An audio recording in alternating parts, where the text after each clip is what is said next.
大家好，我叫星期野海，今天我会告诉你们我是如何学中文的。Cut the cameras. Dead ass. 你们好了吗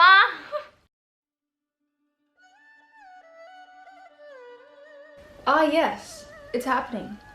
I am about to give you the entire education that I took at a university, a top university, might I add. Gotta sprinkle the cloud in because that's right, I'm literally about to tell you every single thing that I did to learn Chinese in university and outside university. I've come a long way, okay? I want to say that in Chinese, but I know I'm gonna drive myself crazy with this subtitle in. But let me tell you, I came from scratch to, I don't want to say this because it makes me sound kind of conceited, but the best in my class. What can I say? What can I say? My writing, impeccable. You guys, I have quizzes. I will pull them out. Hundreds. And so we're gonna start this entire video on some words of encouragement, okay? Because I feel like you've heard Chinese is too hard. You have to worry about the two tones. It's just really intimidating because all of the characters. Baby, Chinese is easy, 很容易, I swear, Chinese is easy. So let me guess, you want to sign up for a Chinese course at your school. This could be university, this could be in high school. And you're like, no, I'm just gonna take French. I'm just gonna take Spanish. Listen, 听中文比法文很容易. Like, you're playing yourself. And on top of that, I feel like Chinese is just such a beautiful, culturally infused language. And when you learn Chinese honestly, like, it will completely change your entire insight on the world. If you learn French, no offense to French, love her. That's my other major. Love her.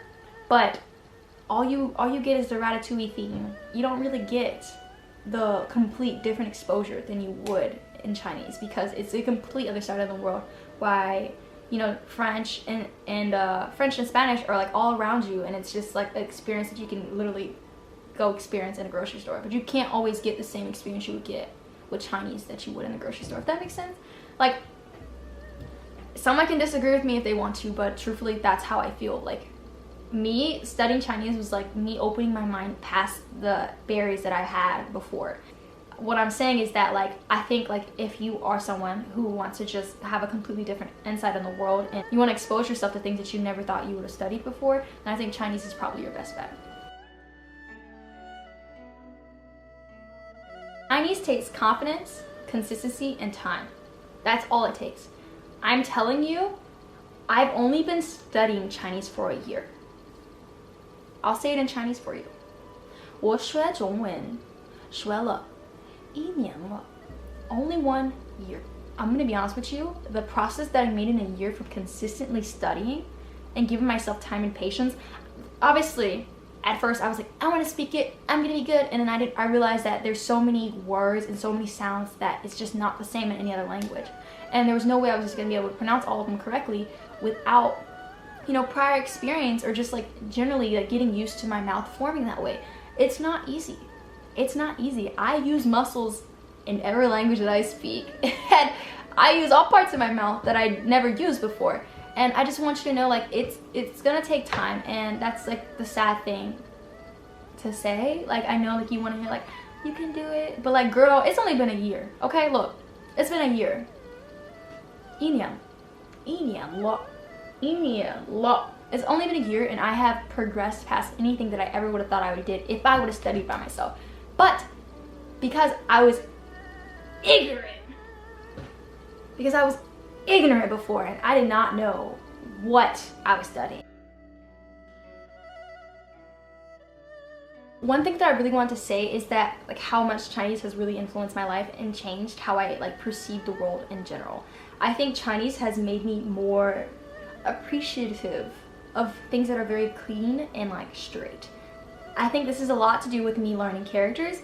It made me just really appreciate scenery and how each character tells a story. And I'll give you an example. My name is Song Xin Yue. You've seen it before. I've showed you my tiny house video.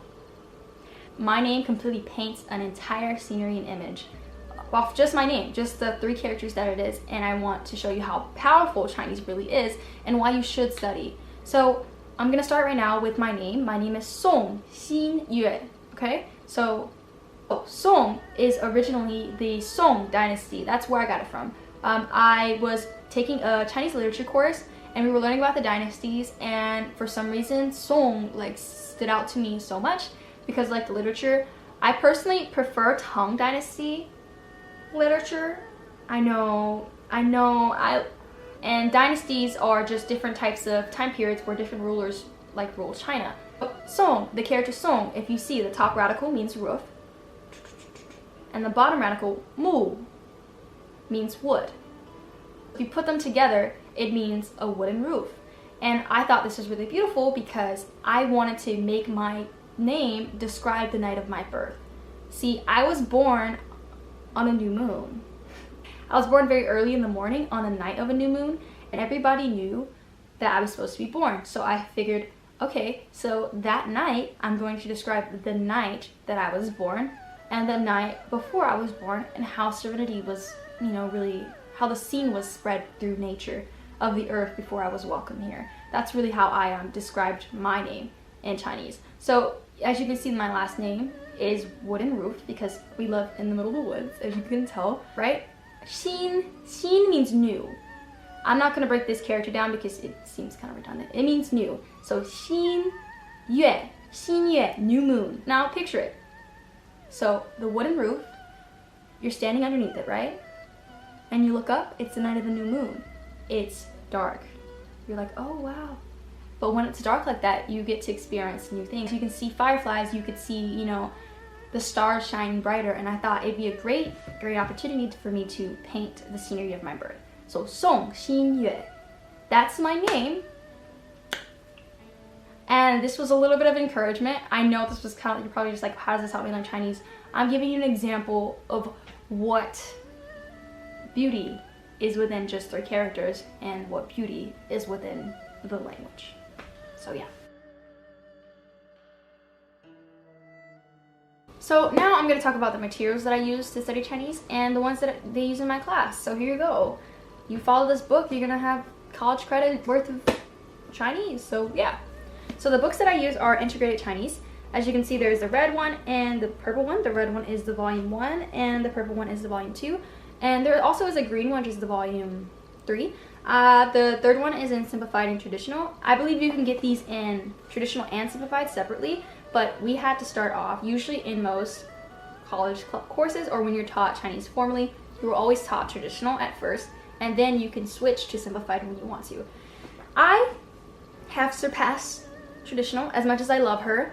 The only reason I'm trying to learn Simplified is just because it's very difficult to write under like 30-minute pressure when you have to worry about extra strokes, when you can just learn Simplified and it's simpler. Yeah. So these are the books we use. We read out of these books and we follow the dialogue. We spend maybe 2 days on each lesson. That sounds like very chaotic, but we like spend 2 days and then we review, and then we'll use it and we'll answer questions. And yeah, she's been through it all. She's been through it all. So in the beginning stages of it, you have the stroke order you're taught. It's not very good. I would recommend just watching YouTube videos because I kind of tried to learn through this and it didn't teach me very well because you can't see which way you're supposed to use the stroke, which is very important as well. And if you look into the book, you have the actual text and the audio. These are usually dialogues. The audio comes with the book. So as you see right here, you have usually the specific topic you're talking about, and there's like usually a dialogue. As you get more advanced, the dialogues get longer and longer and longer. So this is relatively small and it looks unintimidating, but I can read it to you if you want. 请问你贵姓？我姓李，你呢？我姓王。李小姐，你叫什么名字？我叫李友。王先生，你叫什么名字？我叫王鹏。所以这是我的第一个课文，第一个课文，这是我的最好的课文，课书。I think it's 课书. I don't know how to say textbook. We usually just said 课文 and we just knew the page, which 课文 means text. So 课文书，对啊，that's it, that's it. It's really good. She's really good. After that, we would go through these, and there's tons of exercises in the book for extra practice, as well as cultural literacy. So the 生词 vocabulary, you have them right here, and it tells you the verbs, you know, if they're adverbs and all that good stuff. And then you have grammar exercises and practice. We would do these two, and then we'd have homework in this. I feel like it's a really good balance. I feel like the workbook really helps you, you know, see what is needed, what is not needed, and it really makes you practice the exercises, which you think you have until you have to write them. And along with the workbooks, we would have character sheets. Now, honestly, I used to print paper. I know. Boo, I know. Trash. Anyway, now I decided to get these writing character books. Best $5 I've ever spent. They're on Amazon. I will link them in the bio. Because now I get to look at my pretty characters and see my process. Like, look at my characters now. I can show you my before, but look how pretty these characters are. You can't, if your characters aren't like this, they don't say nothing to me. And that's how I feel. So, those are the things we usually use. And between those classes, we would also have like speaking tests where we would have to answer all the questions that were pretty much asked in the book and form a dialogue with classmates. So yeah, that's pretty much the outline of what we used for our class. So basically, when you learn how to write Chinese, you honestly get to see a beautiful, beautiful appreciation for straight lines. I know that sounds so stupid. You're like, oh, I see straight lines every day. No. No. Your precision to see when lines are straight and see when things are not fully straight like they should be will be heightened. It would be heightened. I can't even explain it. Now I'm so much more like aware of how things are when they're straight and when they're not. As well as you can just see it in buildings and how things are arranged. You have such an appreciation for scenery because of the intense dedication you have to do with learning the characters. You get to see how each stroke and each leaf or each tree in this world makes an impact. I really think it's really important. For example, before Chinese, I would just go into the woods and walk and just look at the trees and be like, yeah, this is nice. But now that I learned Chinese, I now appreciate the feng, the wind. I now appreciate the wind and when leaves shuffle through the wind. And with all of this, you will be rewarded so much. You will be rewarded so much when you actually just sit there and take the time to learn.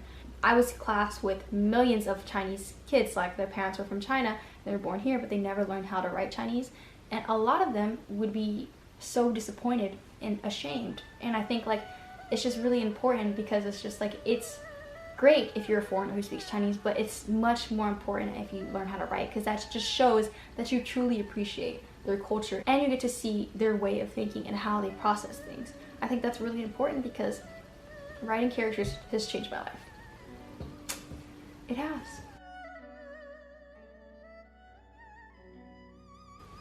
So if you are gonna learn writing characters, something that I really want to add is that you need emoji pens. I know it seems like I'm like trying to like advertise them. Trust me, I'm not sponsored. One day.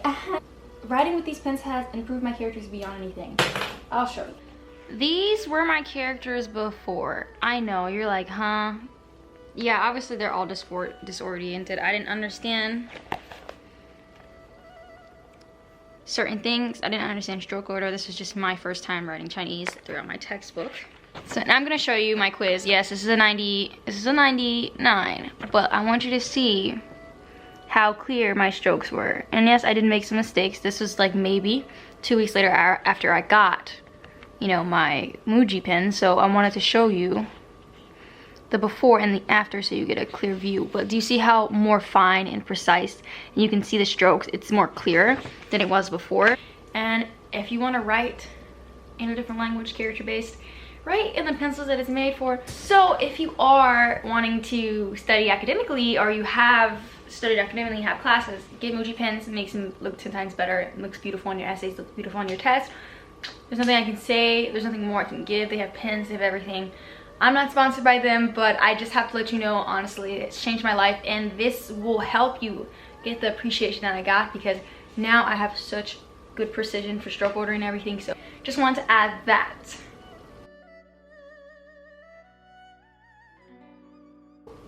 I'm gonna give you some apps that you can use so you can, you know, make friends and, you know, learn. Duolingo is okay. We don't mind her. Honestly, she's not terrible. She's pretty good. She breaks things down for you. But if you want to focus on speaking, Pimsleur all the way. Pimsleur is a language learning app that is focusing specifically on speech. I originally started exposing myself to Chinese through those DVDs. I had Lianga. What's Lianga? Yeah, Lianga. I listened to 2 DVDs, 2 sets, and I think it was lesson 1 and lesson 2, and each of them has like 4 lessons on them. You flip it, I think, or you don't flip it anymore. I don't know how it is nowadays. They also have an app that they use, and I think it's like $15 a month for some languages. I took Korean, and I also took Chinese, and I also did French. Each of the languages vary. I think some of them are like $15 to $20.99 or $19.99. So yeah, honestly, if you want to get speech, boom, it's a quick way for you to expose. You get every month, you just have to pay a certain amount, and you have limited access to a whole bunch of stuff. As well as you can just buy the sets, and it'll give you like a whole set, like a set price. So it's actually a reasonable price if you just want to like learn, focus on speaking. However, I will add, I don't feel as if the speech is really enunciated like it should be. And honestly, there's opinion and all that, but the 2 speakers have different accents in Chinese, and I noticed that how each of them, you know, pronounce things a little differently. So if you want to focus on speech, I highly recommend that app. I think it's really good, honestly. But I think for you to correct your own errors, you should make Chinese friends. And that brings me to the next thing, make Chinese friends. I know it's not easy. Listen, I only had like 3. I actually talk to them in English first, and I get to know them. And if they're struggling to say something, or I'll just say it in their language. I'm kind of sly with it. They're like, oh, 你会说普通话吗? I'll be like, 会，我知道。Who would have thought? Who would have thought? Not you. Another thing you can do is go to language learning events. I have a language learning event in my small town at my university. It's small, guys. When I say it's small town, I mean like small, like there's like 1 club, 1 bar. But what I'm saying is, even in my small town, there are language learning events where people just put on stickers, and we put the stickers of the countries that we learned, and there you go, boom, bada bing, we practice, we go, and you speak like 7 languages at once. And yes, you get exhausted, yes, your brain is fried, but it's a rewarding experience because you learned something new, you made some friends, bada boom, bada bing, you feel like an accomplishment, you get me? Another thing you can do is make friends with a Chinese major. Me, moi, yes, c'est moi, it's me, I'm here, you're welcome. You can be friends with me, like why not? I like friends. And another thing, you can listen to songs and sing them. I've learned so many Chinese songs that's about love. The first thing I said to one of the people that I met that was Chinese was something about love. I will add songs to the description, à la description, and voila, it will be there, so don't worry. But for listening, I want to share with you some TV shows that I watch. And I will put the ones that I watch on YouTube on there for you. I give YouTube their money. Their money. Listen, I'm sorry. I think C-dramas give K-dramas a run, a sprint, a leap for their money. Like, it's ridiculous. Like, 很好看。我最好的电视是 I don't know how to say it in Chinese because I've never learned it. It's called Dating in the Kitchen. When I tell you, you think Itaewon is gas? Dating in the Kitchen changed me. Changed me. Changed me. Dating in the Kitchen. Sensational, phenomenal, impeccable. No one's ever did it like that. Well intended, inspirational, honestly, educational, everything it could possibly be. That is what that show is. Next one, Well Attended Love. It's about this beautiful, handsome millionaire who wants to marry this beautiful woman who's an actress, and he basically convinces her that she needs his bone marrow for him to fall in love and her to survive because she has cancer. Only she doesn't have cancer. He just wanted to meet her and he's in love with her. But it's okay. I know it's a little chaotic, but he's rich. So 10 out of 10. Okay, Meteor Garden. Yes, the main character is rich again. As you can see, that's my taste. Shanzai is a cook. She is inspired to be a cook. She takes different classes at a university, And that's where she meets this group of 4 boys who are the rulers of the city. Like they're called the F4, and beautiful. It's kind of childish in the beginning. It picks up. It gets great. It gets fantastic, phenomenal. I watched the whole thing. I watched it again without English, as you know, because I am superior now. I watched that before I studied Chinese, like before I went to university to prep, and honestly it's really good. If you're a beginner, I highly recommend. Accidentally in Love, and accidentally in love is like accidentally fall in love. They actually hate each other. This is how Chinese dramas usually start. They have this one guy that they absolutely hate, and then they just...